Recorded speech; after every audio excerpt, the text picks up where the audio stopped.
Hi, and welcome to another edition of Disctv, the show that brings you the world of disc golf. I'm your host, Brian Sullivan. Now, what is disc golf? Essentially, it's golfing with frisbees.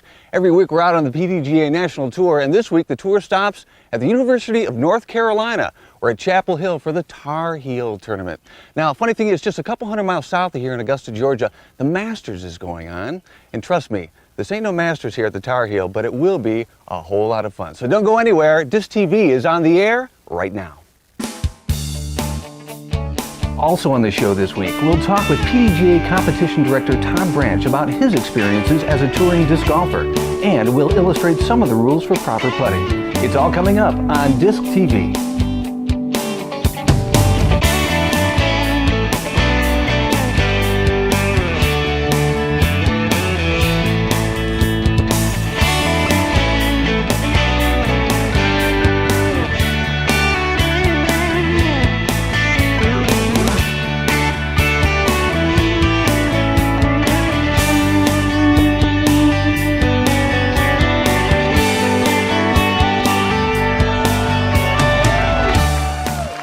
Disctv is brought to you in part by the Professional Disc Golf Association, guiding disc golf into the future, and by DiscLife.com, the world leader in disc golf.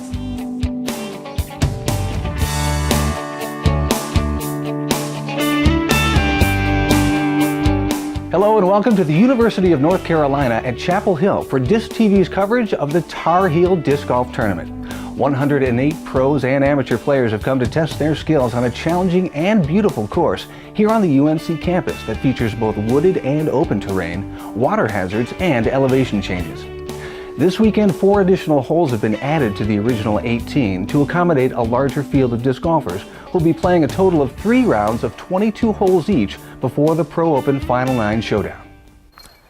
It's time to get to know this course a little bit better. We're at the University of North Carolina, and with me today is the president of the Raleigh Area Disc Golf League. He's Kirk Yo. Kirk, thanks for being here. Thanks, man. Now, we're coming up here to hole 7. Tell me about this hole. It looks scary already. It's a little bit tough. There's an OB area about halfway between here and there, and then there's a OB behind the basket and right and left of the basket if you throw down in there, but hopefully won't throw down in there. And our distance? Distance on this one's 416 feet.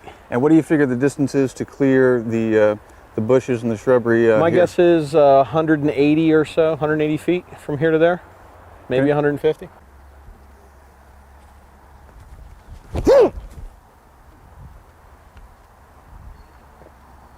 Oh, you got a nice friendly tick there. Yes, I did.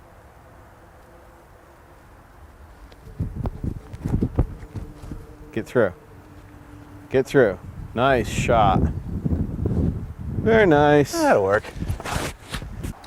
Now, Kirk, there's some artificial out-of-bounds areas here set up for the tournament. Tell me about this. Makes it a little bit tougher for the pros and the advanced golfers. Tries to make us actually throw more accurately. We have to throw into an area where the basket is basically surrounded by OB. And is an artificial out-of-bounds area like this normal outside of a tournament? Very rarely will you ever see this on a course other than in a tournament, and it's usually only set up for making the course play a little bit tougher than it would normally play. Now, I see here in this area, there's a few puddles and that sort of thing. Now, would that be, if this wasn't artificially out of bounds already, would those puddles be considered out of bounds? Most likely they'd be casual water unless it's a running stream. And if it were a running stream, then if you're surrounded by water, it'd be OB. Now, I see running water right here. Does that change the situation? Yeah, actually, if it's running water, usually they play it as OB. So if you're completely surrounded by water, your disc lands in it, you're surrounded by water on all sides, you're out of bounds. That's a stroke penalty. You bring it out where it was last in and play it from there. Unfortunately, both of us cleared this by a country mile. Oh yeah. All right. Both had good drives.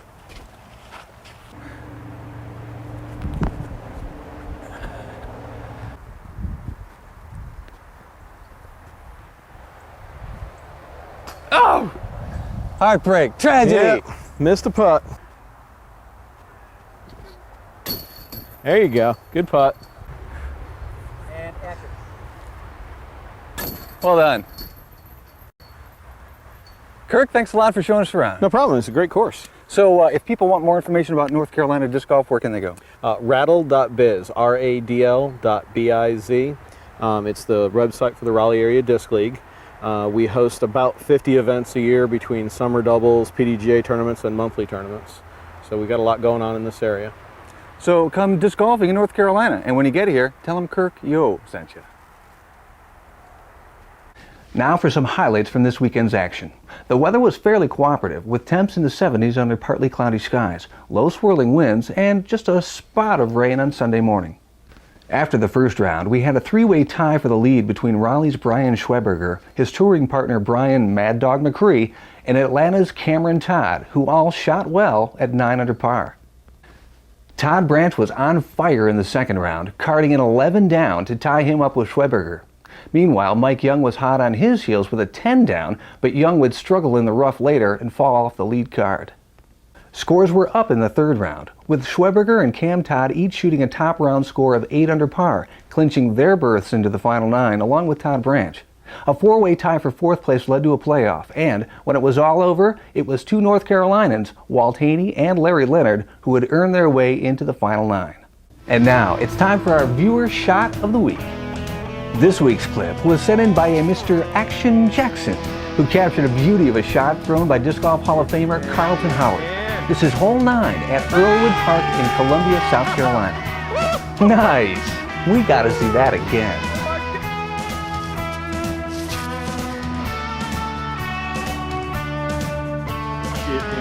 Get in.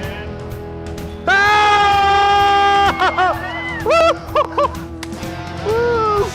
Oh my God, I got it on tape.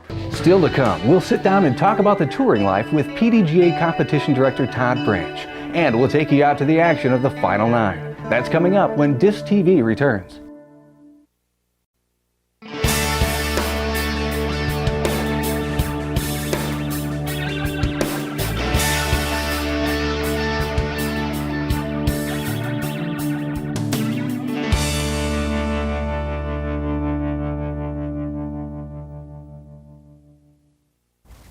For many disc golfers, the dream is, hey, quit the job, don't worry about the responsibilities, let's become touring disc golfers. Well, unfortunately, at the moment, very few disc golfers are actually out full-time on tour. However, today we have one of the touring pioneers. He's Todd Branch. Todd, thanks for being with us. Oh, my pleasure. Now, you quickly became really a legend. You started touring 3.5 years ago, right? Mm-hmm. And you were doing a diary updates at disclife.com, so everyone knew what you were doing all the time. Pretty much. Talk about the early days when you first went on tour. You must have been, what, excited, petrified, both? What? Yeah, pretty much both. Wasn't really sure how long it was going to last. Could have just been a couple weeks or a month. I started writing little articles of what would happen on the road and what it was like, and posted them on disclife.com. But it worked out real well. Lots of disc golfers read it, and I got lots of encouragement. And it was a little tough at first, and it took a little while for the game to come around, but you still have to perform well every week and earn that paycheck, or it's really tough. But started out with me and Al and Darren Harper. Darren went back home after a few weeks, and Al and I stuck it out for a while. Dave Felberg came out. We picked him up a couple months in, and he played out the year as an amateur, winning prizes and getting his game up. And the next year was me, Dave, Al, and Sue Stevens, Al's girlfriend, and also a very good disc golfer. And we were crammed into a small Winnie for a whole year with the 4 of us and my dog and Al's dog and a cat. All in one Winnebago. Yeah, in a smaller Winnebago than we have now. That was very tight. Al and Sue in the 3rd year got their own Winnebago and split off with their dog. And then Dave and I picked up young Avery Jenkins, who is a nice kid and looked like he had a lot of talent and came from a disc golf family with a long background in the game. And they were happy to see him go out, which was good. And this is his 2nd year. Dave's, let's see, Dave's got 3 years and counting, and I'm about 3.5 years and counting. Let's talk a little bit about the numbers behind touring. You know, rough estimates even. How many miles a year? How many courses a year? Typically we drive about 34,000 miles each year, which equates out to about 8,000 gallons of gas, which equates out to about $10,000 for gas. We hit about, let's see, the first year me and Al played 113 individual courses, separate courses. I'm probably up to about, I might be up to about 300 courses that I played now. Wow, that's incredible. Greg Hosfeld, I was out with him last week, and he played his 666th course of his life, right here in North Carolina, as a matter of fact. Well, let me stop you here because I think here the key to being a successful touring disc golfer would be this. Obviously winning, but you're playing round after round after round every week. How quickly did your game improve and the other touring folks that you've been hanging out with as you hit the road? Well, you see, you see fast jumps, and then your game will go back down a little to a leveling off spot, and then it takes a little longer to get to that next jump, and then it'll fall back down to a leveling off spot, and then the next jump takes a little longer. But I'd say we started improving quite a bit in the first 3 months, but usually that's one good round of tournament you get up to, and then you can get up to having a couple good rounds of tournament, and then you try and you just try to get the consistency. Got to be in the money all the time. So winning's not the biggest thing. It's nice, but that weekly paycheck comes in really handy. Now, a lot of people are watching you now going, I can do that too. What advice would you have for them if they're thinking about going out on tour? Well, if you've never played and you think you can do that too, you probably can't. It really does. It takes a lot of practice. The discs are pretty technical, and it takes some practice to learn how to control them. But once you learn, then it pretty much becomes just like golf. The rest, once you get the basics down, the rest is strategy and the way your head is, pretty much. All right, Todd, let's jump tracks here for a second. You're also the PDGA competition director. First of all, tell us what's entailed in doing that job. Well, competition director pretty much ensures that all the players around the world follow the rules of disc golf, and that all tournaments also follow the rules of disc golf, which the PDGA sets down. I handle rule discrepancies. I handle players that petition to change their playing status, perhaps from pro back down to amateur, which is allowed on occasion for injuries or being out of the game for a while. We won't make a pro that hasn't played in a long time or has had an injury continue playing pro. He can drop back down to the amateur level where he can still compete. Also, it entails sitting on the PDGA board and making decisions that guide the sport. So tell me right now, what's the latest happenings in the world of the PDGA? What's the hot news of the day? Well, of the day, there's quite a bit of hot news going on right now. Right now, we're looking into the possibility of building the disc golf mecca that everybody's dreamed about for so long. Which disc golf mecca could be explained as just the preeminent place to go play disc golf in the world, the place that every disc golfer should go once in his life. We're working on a deal in an undisclosed city where we could put in 5 courses and headquarter the PDGA, headquarter the PDGA Charitable Foundation, headquarter the PDGA Disc Golf Hall of Fame, and have training classes for youth groups, and hold the Worlds eventually. It's in the works. Can't really say much more about it, but any idea when we might be able to know more? We should know more for sure in the next couple of months, I'd say. Well, it's clear that the PDGA is in good hands because folks like Todd Branch here are out there making sure that the organization is strong. And speaking of being out there, Todd and the Winnie crew are out there every week on tour. If you want to see the world's best golf, Todd and the Winnie crew boys will deliver it to you. Todd, thanks for being here. My pleasure. Thanks.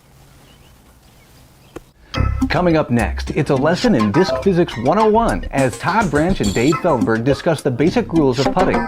We'll meet some North Carolina disc golfers, and then it's on to the weekend's final 9 holes on a challenging safari-style course setup.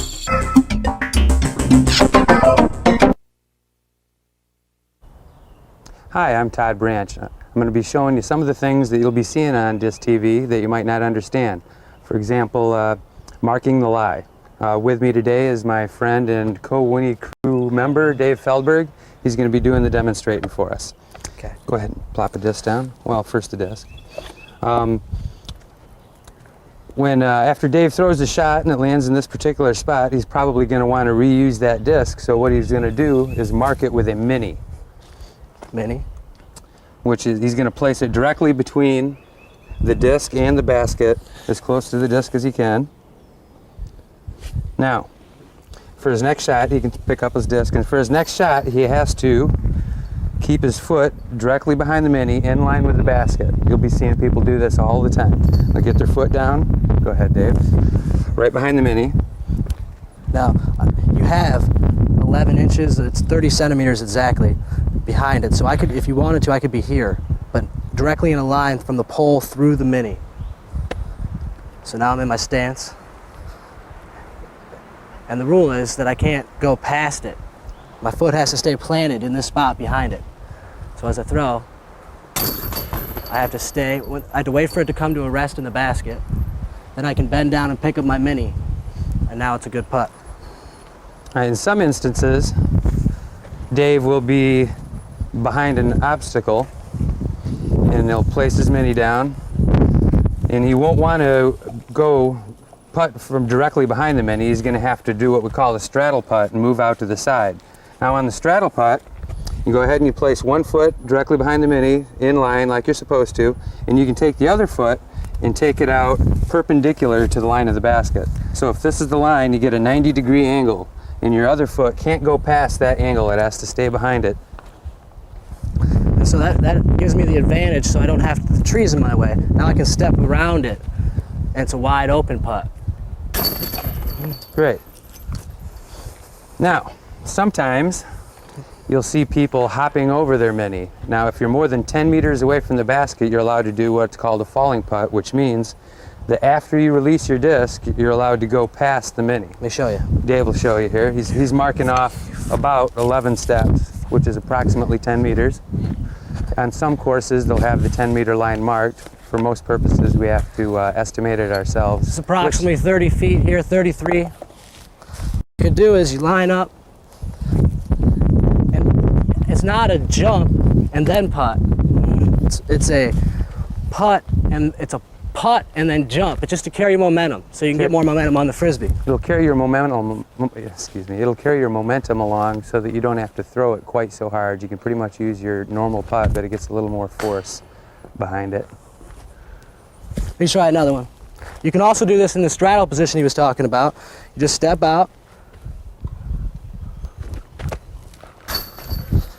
So as long as the player is outside of 10 meters, he is allowed to step past his mini. Now, there's other situations that can become involved. Okay, in this particular situation, the disc is right up against the tree. So Dave will come down and mark it. With my mini. And as you can see, he doesn't really have room to get his foot behind there. Let's give it a try. Show him that you can't do it. Too hard. No. So what he can do is he can go directly away from the basket, as close to the original lie as he can. Go ahead. So I'll put it right behind the lie. And this is when I will straddle again. Even though I'm more than the 30 centimeters from behind the mini, I'm not capable of putting my foot inside the tree. So the rule is you just take it no closer to the basket on the same line. You straddle it in. Now, in some cases, the disc will come to rest up underneath of something, such as it is right here. Now, in this situation, Dave will mark the spot. With mini. Always got to mark it with the mini. And here we use the what's known as the rule of verticality, which means that he can play above the playing surface behind his mark if it's necessary. So in this case, he's allowed to stand on top of the log. So I'm going to go above the log, make sure it's safe because you don't want to hurt yourself out there.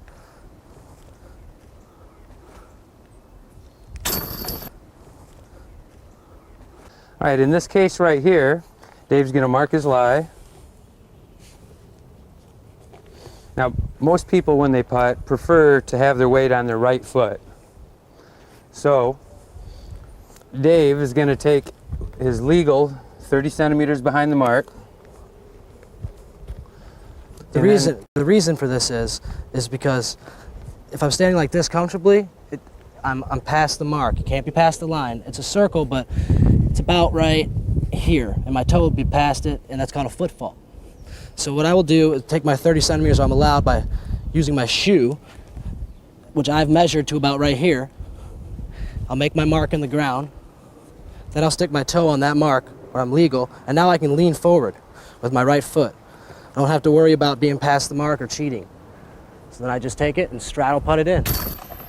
Now, sometimes a player will commit what's known as a foot fault, which is when he breaks one of these rules. If that were to happen, then the other players in his group would be responsible to call him on a foot fault. In the first time he does this, he would have to reshoot the shot. Let me demonstrate. Here's what's commonly known as a foot fault. All